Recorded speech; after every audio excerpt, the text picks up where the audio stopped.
So for the second half of our little sew along, I'll be making the gathered skirt, and first thing I'm going to do is to measure the waist. I am 29, so I'll add on another 2 inches for the seam allowance, and that'll be our waistband. We wish you a Merry Christmas. We wish you a Merry Christmas. We wish you a Merry Christmas and a Happy New Year. So I cut out a waistband strip that'll fit my waist. So I got 29 inches plus 2 extra for the seam. And we got 3 inches across. Now we're just going to fold it in half and sew up the ends to make a little tube.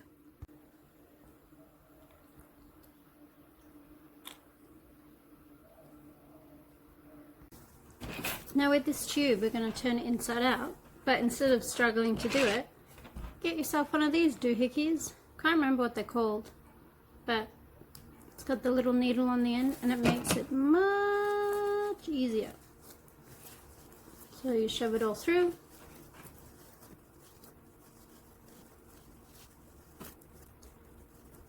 And at the end, you hook the needle through your material and try and get it back into its little gold closure. You know this thing?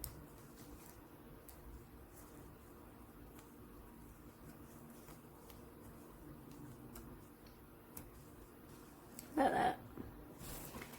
And then the magic begins. Slowly, but an easier way. Sometimes it bunches up right at the start, but you just gotta keep at it.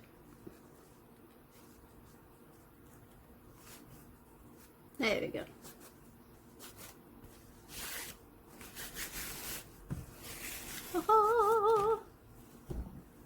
And you just simply unhook the little needle.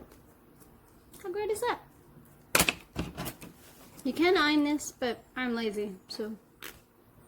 The material I have left isn't that long, so it won't be as gathered as a full tight skirt. It'll only be a little bit gathered, and it's actually very, very long. Can you see? But if I fold it in half, it's too short to be a 50s style dress. They typically don't go above the knees, so it's not going to be that fluffy. So I've trimmed my skirt piece to size. Now it's going to be the same rule of thumb that we did for the ruffle in the smock skirt tutorial. So we're going to be stitching 2 long strips with a really low tension and really long stitch length, and then we're going to pull the ends tighter so it ruffles, and then we're going to attach it to the waistband, which will then be attached to the shirt half. When stitching the 2 rows, be careful not to go over the other one, because then if there's knots in there, it's going to be much harder to ruffle up. So we've got the 2 rows.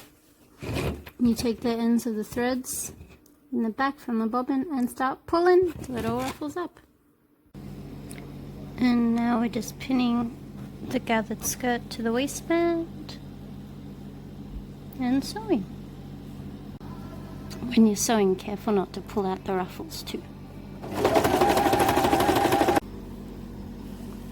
And pin the bodice to the waistband.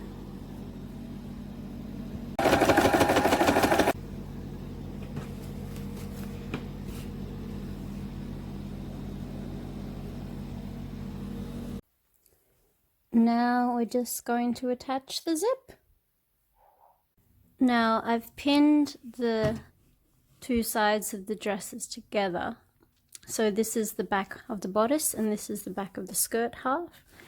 And to sew on the zip, the easiest way I found, especially using an invisible zip like this, is to follow a tutorial that Annika Victoria, another awesome YouTuber has done, where basically you baste stitch, so that's using a long stitch.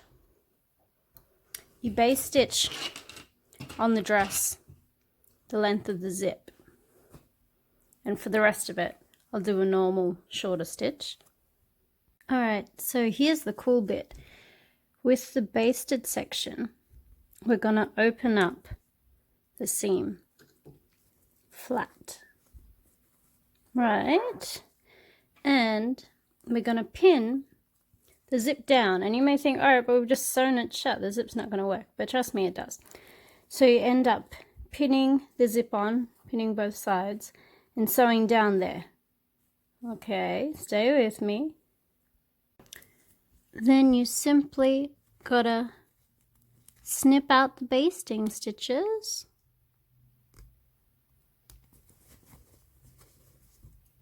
And the zip will appear underneath. See?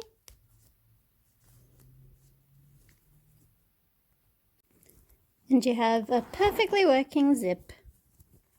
And that's it. You're done. Thanks for watching.